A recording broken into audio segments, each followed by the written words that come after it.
Thank you all very much for coming. I'm going to speak a little bit about Bayit L'Pleitot and a little about Shiffy. Bayit L'Pleitot was started in 1949 to mainly serve a population of girls orphaned by World War II. Over the years, the specifics of the clientele has evolved to include partial orphans, the regular full orphans, or girls who can't live in their homes for a variety of reasons. The girls are cared for beautifully. They are educated in a Torah true environment. They have after-school clubs where they can explore facets of themselves artistically and domestically, including sewing, computer graphics, assorted of the choices. They put on plays, they have outings and trips, and a camp experience in the summer. They are cared for from the day they arrive until, Baruch Hashem, they are married off, and they help them set them up to begin their new lives. There's an amazing Aim Bayit there, a house mother, who lives on the premises and cares about the girls as if they were her own. And yet, it's still an institution. And no matter how you slice it, they're not home. In an effort to raise money to add, and to possibly add and enhance their lives, Rabbi Stern, who's the boss there, and the administration came up with the idea of foster mothers. And this is a situation where people commit to sending $150 a month or $1,800 a year to the school, and in turn, a girl is assigned to the donator or foster mother.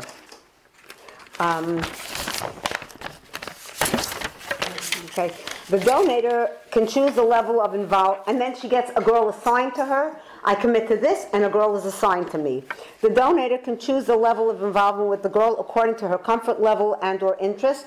So there are some foster mothers who send out the money every month, and they have no involvement at all. And then there are those who are really connected to the girls. They send letters, and if they go to Israel and visit them and build up a relationship. And here's where the part of Shiffy comes in. When Shiffy first heard about this program from friends in the neighborhood, she just loved it right away. Perhaps because we were very lucky and we grew up in a wonderful home with caring parents. The idea that she could reach out and help someone else in a less fortunate situation really resonated with her. She committed to the program and was assigned Rivka. Shiffy immediately started writing letters and calling herself Mommy Shiffy and building up a relationship. They were both fortunate to have had a couple of chances to meet.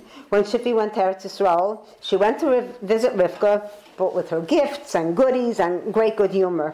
And Shiffy was always a very sympathetic and empathetic person, so it was no surprise that she and Rivka just loved each other, and Rivka was as crazy about Shiffy as Shiffy was about her. Shiffy loved being a mother to her own children, and she loved being a foster mother to Rivka. And she wanted to make things better for Rivka and all the girls, which is why she wanted to make this tea and called them up in Israel and said, "Can I make you a tea?" So I'd like to thank you all very much for helping make her wish come true. And if you'd like more information about Bayit L'Pleitot, there are brochures that I schlepped home from Israel at Shiffy's request, and please take one. And now, there we go. Page? Oh, I don't have a hard time. Well, then I'll have to wing it. It's my distinct honor to introduce Mrs. Estee Hebel to speak. After a worldwide search, I found Mrs. Estee Hebel. If anyone here does not know yet, her name is Estee Kenigsberg Hebel. That's like the clue.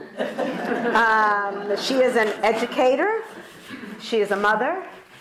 She's been a teacher. She's an excellent human being, and best of all, and most important of all for me, she's my daughter. Isn't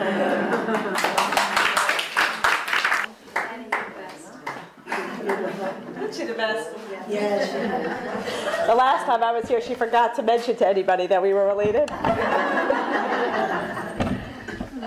Somebody in the audience said, "Who are you?" I'm like, "Who am I?" That's my mother. But the truth of the matter is, she didn't have to search hard because I did ask her for this opportunity.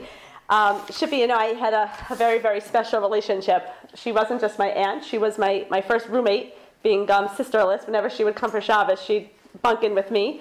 She was my personal Santa Claus. Despite my mother's great protestation, she came with all sorts of chazarai that my mother hated and we loved. And then as I got older, she became my confidant, my first employer.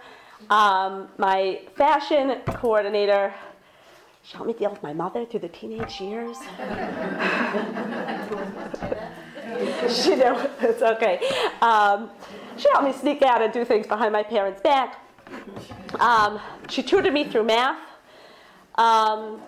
She talked me into marrying my husband.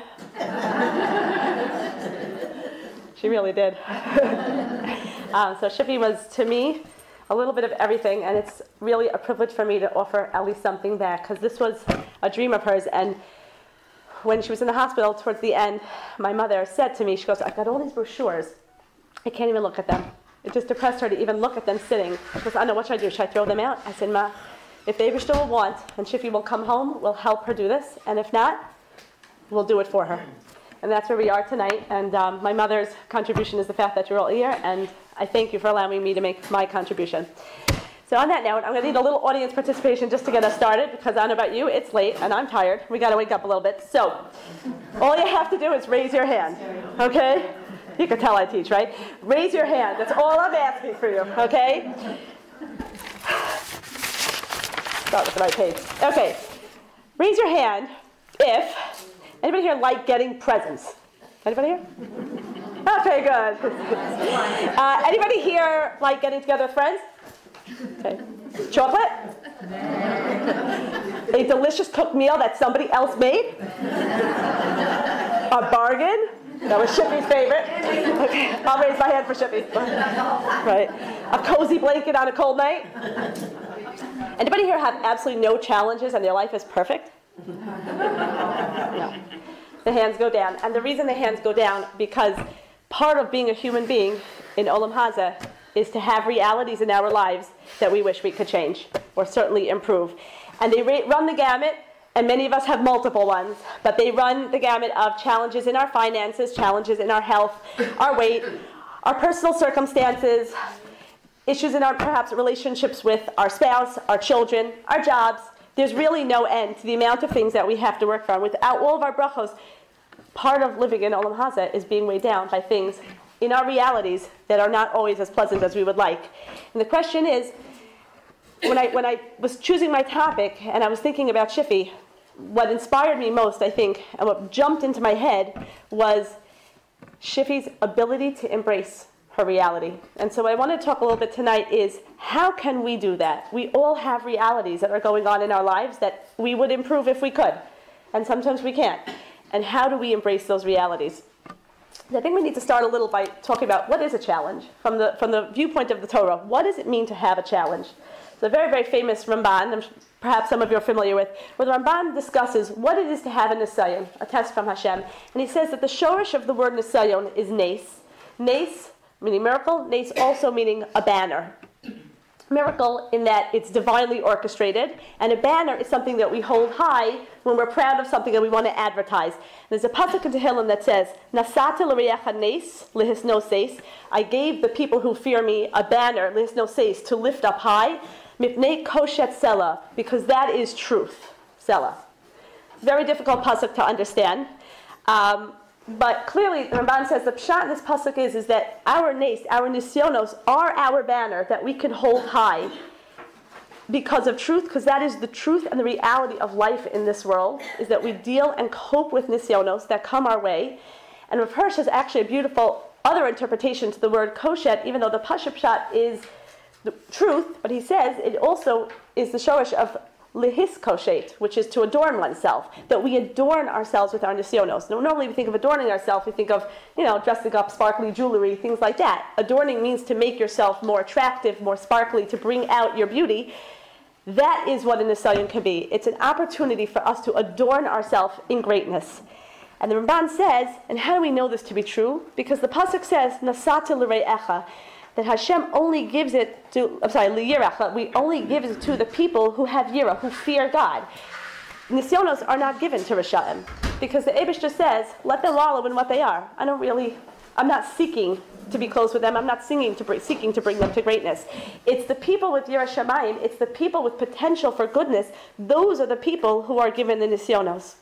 And the Ramban continues and he says, if the purpose of a Nisayon is to give us the opportunity to rise to our potential, to adorn ourselves, and bring out our sparkling inner potential, then there's a conclusion that has to be drawn about every nisayon in life, which is that we have the power within ourselves to rise above every single one of them. Because why would Hashem give us an opportunity to adorn ourselves with something that's not possible? It can't be possible. There's a beautiful story. The Kotzker Rebbe, there had been a fire in the community. It was Shabbos afternoon, and they really couldn't put it out unless there was imminent danger to the lives of the community, which there wasn't, because the fire was sort of on the outskirts. Now, there were a number of Balabatim in the area who had, I guess, investment properties or fields on the outskirts, and you can imagine they were very, very nervous, spending a whole Shabbos wondering if they were going to be wiped out financially because they couldn't do anything about it. And there was one particular man who just, that's it, he couldn't take it. Heart palpitations, panic attacks, freaking out, running to the Rebbe, what if it's mine? What if it's mine? What if it's mine? That was it. He was finished. People were worried. They were ready to call Hatzalah for him. And the Kotzker Rebbe turns to me and says, don't worry. It's not yours. He says, Rebbe, how do you know? He says, I'm telling you, you have nothing to worry about. Your property won't be touched. Well, sure enough, after Shabbos, they ran as fast as they could. They put out the fire. What do you know? Lo and behold, this man's property wasn't touched. The people came. They said, Rebbe, what do you have? Ruach HaKodesh? How did you know? So he says, no, it's not Ruach HaKodesh. It was obvious. This guy was falling apart. This was a nisayon that he just simply couldn't pass. Therefore, by powers of deduction, it couldn't have been his, because the Eibusher doesn't send nisyonos that you can't pass. The Rama Mipano, he was a contemporary of the Arizal, a Kabbalist, says a fascinating thing. Says that before a baby is born, the neshama is up in Shemayim, and has a conversation with the malachim over there, discussing what body they're going to be born into and what life they're going to live. And he says that the neshama knows its own flaws, knows what tikkunim it needs to make within itself, and the neshama is brought over to like a closet. I had this funny image in my head. I can imagine this neshama walking open a closet, and you've got like a bunch of people hanging. And he's got to shop for which life he's going to live. But that's essentially what it's doing. The neshama literally goes through file after file, closet after closet of lives, and the neshama picks the life with all of its pluses and with all of its challenges that it feels will best bring it to the tikkun that it needs. So a nisayon is not only an opportunity for us to adorn ourselves in greatness, not only an opportunity for us to rise to levels that perhaps we wouldn't have risen to otherwise. It's not only guaranteed that we have the wherewithal within ourselves if we dig deep enough, it's actually something that we ourselves picked before we came into this world. The life we're living, whatever is going on in our lives, is actually something we hand-selected for ourselves. It's pretty like mind-boggling concept. The last couple of parshios that we've read over the last 2 weeks, we read about Avram Avinu, who he went through nisyonos, big nisyonos. I mean, we tend to think of, in like parsha story form, but when I was thinking about the nisyonos he went through, if this was, 2014, so he lost his house multiple times. He was estranged from his family. Big parnasa problems. I mean, that Rav, he was wiped out. They struggled with infertility. He had a kid off the derech. Ensuing shalom bayis problems that came with it. And when we put it into the terminology of 2014, everything we struggle with. He had all of them. And then came the pinnacle where after all those years of infertility, and he finally, something went right, and the Eibusher sent him this child, he's asked to sacrifice him. And he's ready to do even that. And he brought out all this potential, and he rose to incredible spiritual heights. And you can imagine the high that he must have been on when he came down from Akedas Yitzchak with the gift of not only the ruchnius that he had achieved, but he even had his son still alive. And he must have gone running home to tell Sarah, you're not going to believe this. And he gets home and finds his wife died. And then he has to go now and find somewhere to bury her. And he goes and he starts haggling. And Ephron puts him through the ringer, scamming him and pulling shtick on him, and really making his life pretty miserable. with absolutely no sensitivity to the fact that this isn't an apartment we're talking about. He's trying to buy a burial plot for his wife. He's a grieving man. Rav Dessler asks the question. He says, I hear, this is terrible, having to haggle with some slimy, like, used car salesman type of personality. Not fun. But how could you, in the list of 10 nisyonos, how can you compare dealing with a guy who's, a jerk, to infertility and a child off the derech and losing your wife? Like, how do you compare those two things? And the answer is such an incredible answer that it resonated for me, and I hope it will do the same for you. Sometimes when the big things come our way in life, we sort of step back and say, okay, this is from Hashem. Sickness, car accidents. We recognize that they're clearly from Hashem, and we dig within this wellspring of faith that we're going to accept this and we're going to get through this. And we go into kind of emergency coping mode. But when somebody's obnoxious to us, or we have a relationship that's just a difficult relationship day to day, those we get angry and upset, and we say, why do they have to be this way? Why does this person have to do this? And why do I have to go on like this? And why can't they stop? We fight those. And Rav Dessler says, what was the nisayon? The nisayon wasn't dealing with the used car salesman. The nisayon was recognizing that dealing with Ephron was as much a Hashem-ordained nisayon as all the other things that he had been coping with. And not to sweep those into the category of those are challenges, and this is an annoyance that I'm supposed to be relieved of.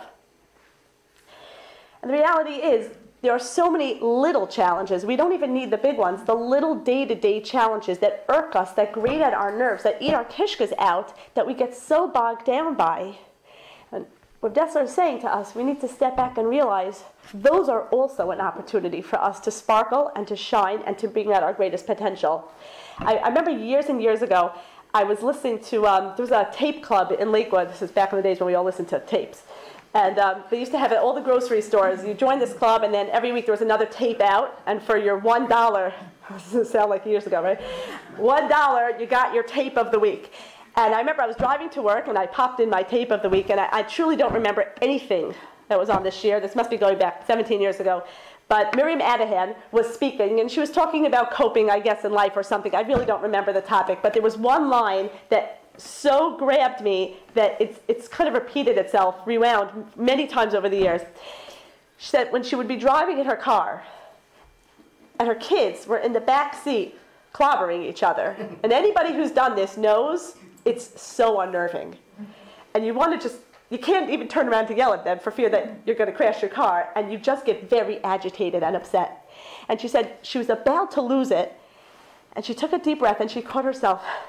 At the first red light, she turns around and she says to her children, "Thank you for the opportunity to work on my midos." At the time, my oldest kid was 2, and I was thinking, yeah. I can't tell you how many opportunities I've had since then.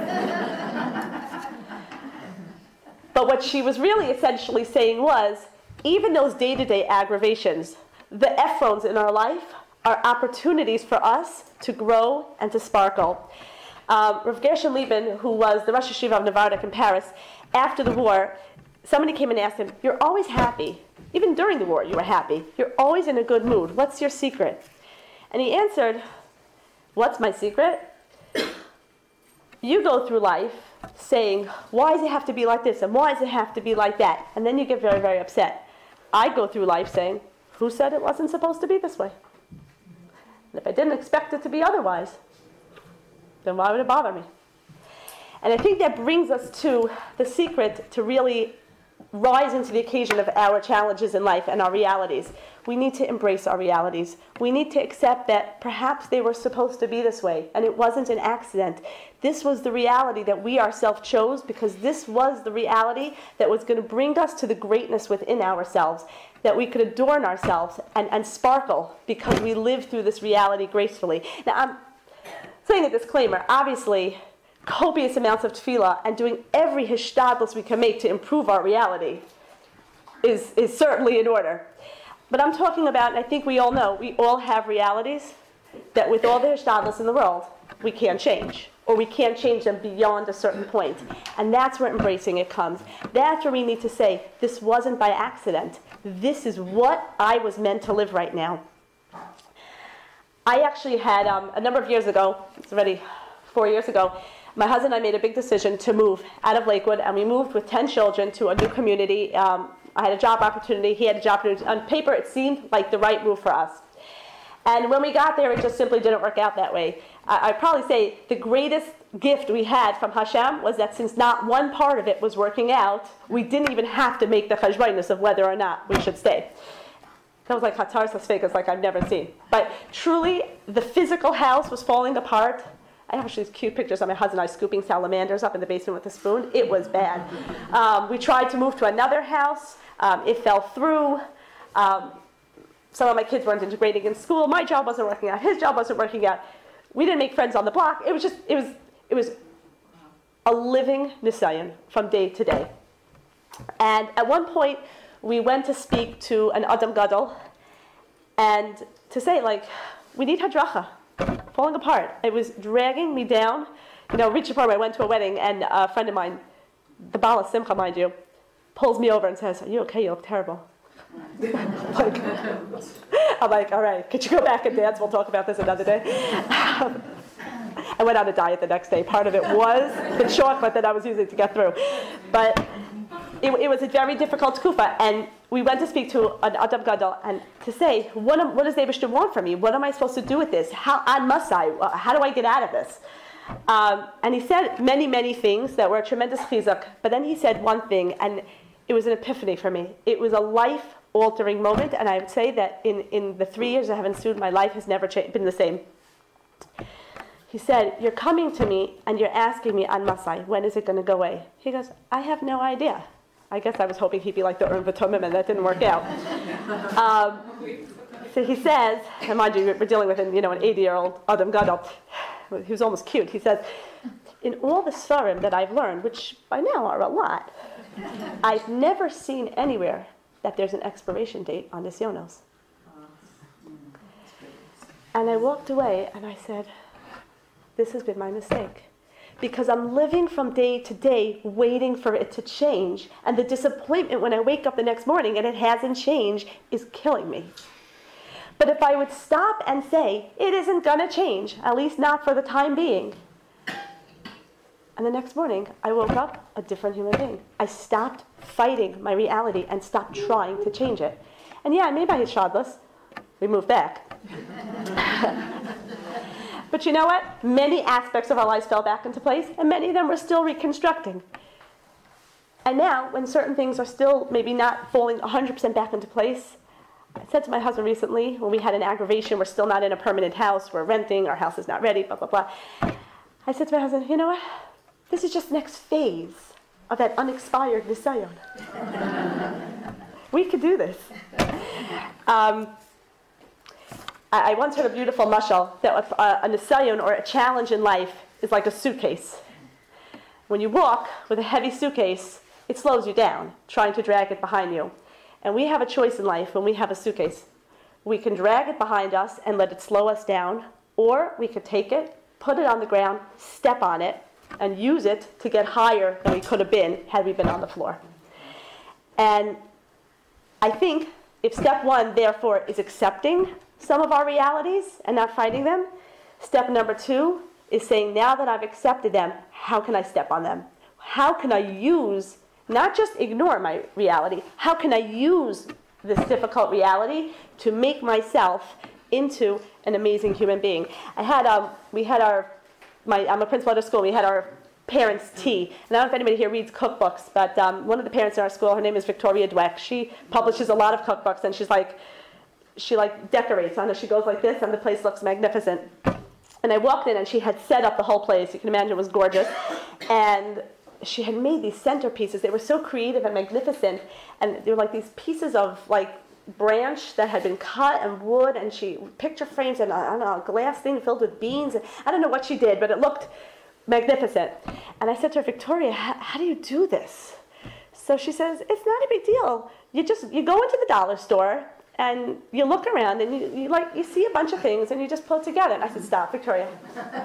You go into the dollar store and you see a bunch of things. I see nothing but chazarai. And what I walked away is, we need to see the beauty in that chazarai. That's her talent. She sees what you and I think are garbage and someone's trying to get rid of in a dollar store, and she turns them into breathtaking centerpieces. If you don't know who she is, you should go find any cookbook with her name on it and go see what she does. It's all dollar store chazarai. My husband, when I was telling him what I'm talking about, he said, oh, here's a funny story. I happen to love this story. I think my kids read it in the Zman. I don't know if anyone here is a Zman reader. But apparently there was a bunch of years back, there was a fellow who fell off of the platform onto New York City train tracks. And eventually everyone's standing around going, oh my gosh, what do we do? Nobody wants to jump down and get him. Nobody wanted to turn their back either, but nobody was ready to jump down and get him. Anyway, apparently there was a train that stopped, and I guess people on the train heard what was going on, and this one guy jumps off the train, jumps down on the track, grabs the guy, throws him up, climbs out, and gets onto the platform. And everyone around, this is New York, right? Is like, whoa, and all excited. And they wanted to stay here and interview him. And the guy says, I can't. And he starts running to his train. And so someone starts yelling, just tell us, how did you do it? And he stops and he says, look, I get paid $8.75 an hour at my job. If this guy gets hit, my train's going to have to stop. Hours and hours are going to go by. I got to go because I'm going to miss that $8.75. And boom, got onto the train, off he went. Nobody even knew who he was. But what was so incredible about his situation was he didn't look at the life that he could lose. He didn't look at the glory that came with it. He only looked at one thing. He kept his eye on a specific goal that he wanted, his $8.75 minimum wage. And I think that when we are in a situation, we can't look at what it is that we wish would be instead, or what's going to happen if this doesn't get fixed. It is what it is. What we can keep our eye on is, what $8.75 can I squeeze out of this situation? What can I do, and what greatness can I find for myself in it? I had, at certain points, a personal challenge that I had a relative, other side of the family, who, that after I got married, an extended relative on the other side of the family, who had a certain personality style that I just found hurtful. I found it very, very difficult to be around this person, and I found that every interaction, which Baruch Hashem were limited, but every interaction I had with this person left me just feeling terrible. And I reached the point where I would dread the family get-togethers because I so dreaded having to interact with this person. And that led to tension. My husband hated, why do you have to always hate getting together with my extended relatives? Well, I don't hate your relatives, I just hate the one who's not nice to me. It wasn't a great situation. And he used to try to tell me, just try to ignore it. I can't ignore it. It's insulting. It ate my kishkas out of me. Then, a number of years later, we bought our first house. And I had a neighbor on the block whose children often played with mine, so I had a lot of interactions. Same thing. Same personality. And on my block. Okay, I tried to limit my contact. Tried to, when the ladies schmoozed outside on Shabbos, I tried to stand on the other side of the group. Grated at my nerves, really ate my kishkas out, caused me a lot of aggravation. But I felt like, especially in the winter, we don't have to see each other. This is a spring and summer problem. I'll get by. A couple years go by, I took a job as a principal, and about 6 months into my job, they hired an assistant principal. Even worse. Same type of personality. What is going on? I'm surrounded. Sat down, I said to my husband, what is going on? I got just surrounded by quacky people. And he says to me, when you have a midah inside of you that the Eibishter wants you to be misakein, he sends you the gift of an nisayon so that you can build yourself and grow and better yourself. And maybe you're not taking the hint. So he's bringing it closer and closer and closer. At the time I was expecting, I'm thinking, oh no! I better be misakein this quick. And at some point, I did look at myself and I said, I've got to stand on this suitcase. What is it that's bothering me so much with all of these people? Maybe that is where I can sparkle and shine. I need to work on my tolerance level, my ability to be done the kapschus, whatever it is. And I made a superhuman effort, which was very hard, and I have to say it took years. It really took years of work, and I still work on it sometimes. But what I discovered is that when I looked inside of myself and said, stop being so sensitive, stop being so petty, stop caring about these things. So what that they said it, therefore what? Or they want this certain attention, so give it to them. Give them what they want. Then you won't be so aggravated that they keep bothering you for it. And I started giving these people what it was that they were bothering me for, or, making me feel bad over.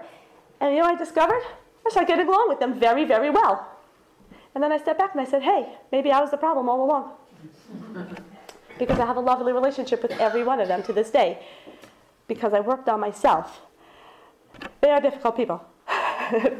But what I found was they weren't half as difficult as I was making it, because I was being difficult also. I think the idea is, no matter what our situation, no matter what our reality, being a person that we're having a hard time getting along with, being a reality that's painful for us to cope with, some of them are not going away anytime soon. But we can change the way we look at things. We can change our attitude towards them. There was a study in Stanford University psychology department in about 2011 where they had people look at an image that would disturb them, upset them, car accident, a hospital scene, etc. And then they had the people just make a joke, make a quip about the scene. And what they did was, using whatever measurement tools they had, they measured people's levels of upsetness before they made the quip and after they made the quip. And what they found was people were very disturbed and very upset and bothered by seeing something so upsetting. After making a joke about it, like making a little wisecrack about it, they had a significant rise and increase in their mood. They just felt better when they were able to laugh about it. But here was the interesting thing. They found that there were two different types of jokes that people were making. Some people were making silly, non-hostile jokes. Seeing a person sick, going, they look cute and white. And then some of them were making disparaging jokes. Well, you always like to lay around. And what they found was the people who made the disparaging jokes, their mood increased by about 25%. The people who made the non-hostile jokes, their mood went up by over 50%. And what their study found is that it's not enough to just have good humor in a situation. What you need to do is also reframe it in positive tones, because as long as you hold on to the negative feeling, even if you're making the joke, the negativity will still weigh you down. And you have to be able to reframe the positive. The last thought that I had, in terms of coping with challenging situations, was advice that I actually got from Shiffy. At one point, not too long before her patira, I had a conversation with her. Shiffy was very, very aware of her reality.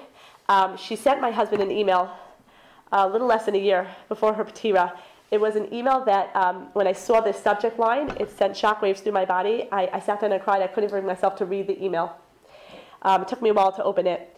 She sent him an email. I actually opened his computer just to get something, and I saw this email. I assumed it was for me. It was coming from Shiffy.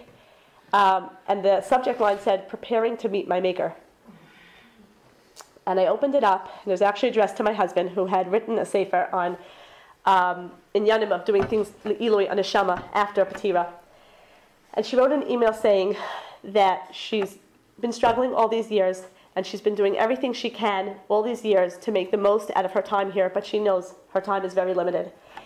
And she really wishes that he would write a book, not on what you can do after someone is nifter, but what someone can do for themselves before they're nifter. She goes, and she wrote, "Why should I wait for my kids to do it for me? Why can't I do it for myself?" So my husband called her, and we went down, and we got together, and we schmoozed for a long, long time. And my husband is actually working on this sefer. At one point, we thought she would do a rush job before her patira and have it ready for her afterwards. And we discussed with my mother. We felt, no, let's do it right. But we had some chapters for her beforehand. And in the course of this conversation, at one point I said to Shiffy, how do you do it? How do you have the gevura when things are so hard? You embrace your reality. I see that. And you turn into a positive. And you want to talk about stepping on your suitcase? She stepped on it, oh boy. She jumped on it. It was a trampoline for her. I said, but emotionally, don't you get sucked down after a while? And she said something so incredible. And actually, my cousin Avi told me that she had said something very similar to him once too. Probably more than once. She said, whenever your own life is pulling you down too much, you need to just get out of your own situation for a while. Go look at somebody else, look at their problems, and go help them with theirs. Focus on somebody else's when yours are just too hard for you. And really, I think it's really the key to everything. We do our hishtadlus, we try to make our situations better, and then the things we can change, we embrace. We remember that we chose them ourselves, that they're here as an opportunity for us to grow and to sparkle and to shine. We step on them and reach great heights, and then periodically we take a vacation from them and think about somebody else. One last thought I just wanted to share, and I'll end with this. The whole Purim story, there's kind of a running sentence throughout the Megillah. Achar hadavar ma'ela, achar hadavar ma'ela, achar hadavar ma'ela. It's all over the Megillah. And if you look at the story, the people were living a really fairly good life. They were doing well financially. They were doing well in society. Life in Persia was good. It was good. They really weren't suffering, and they were not falling apart. And then along comes Haman, and reality comes crashing down. And it wasn't a 5-minute story. It was 9 long years, almost a decade of angst and worry and fear and the pain, you can imagine, that people were going through. And the story ends with Mordechai being the Mishnah Lamelech, and Esther and Achashverosh marry, and ultimately they have their son Daryavesh, who then gives them permission to go rebuild the Beis HaMikdash. Mordechai is the Mishnah Lamelech, and the king himself sends them to go rebuild the Beis HaMikdash. Never ever would either of those two realities happen had the whole crisis not happened first. They would have continued along with things being pretty decent. Nobody even felt the absence of Mordechai being the Mishnah Lamelech and the Beis HaMikdash. People really didn't feel the absence of it. Sometimes the Eibusher sends us a reality which is hard and it's painful, because there's something waiting for us on the other side that we never ever would have gotten to if we hadn't taken this course. We would have stayed with our situation as it was, especially if it's going smoothly enough. We're not looking to make waves, right? Better the devils we know, right? Leave things the way they are. Then crisis strikes, and who knows what other side we come out on. I happen to have seen, I'm going to end with this, a beautiful poster. I was at an educational conference, and there was this beautiful poster hanging up, and I remember once I loved it so much I wrote it down. But it says, if you ever face a mountain, you have several options. You can climb it, you can go around it, you can dig under it, you can try to fly over it, you can blow it up, you can ignore it and pretend it isn't there, you can turn around and go back where you came from, or you can stay on top of it and you can make it your home. And Chazal tell us that Kashem shemavarchem ala tov, kach mavarchem ala ra, that we know that the same way that we thank Hashem for the good, we're supposed to thank Hashem for the bad. And in Olam Hazeh, we say Daina Emes. We don't say Hatov HaMeitiv when things are hard, because we're not on that madrega. But let us embrace our realities. Let's grow. Let's shine. Let's sparkle. And we should all be zocha to a Yeshua when we can. And we should all live to see the day that we could say Hatov HaMeitiv on every aspect of our lives.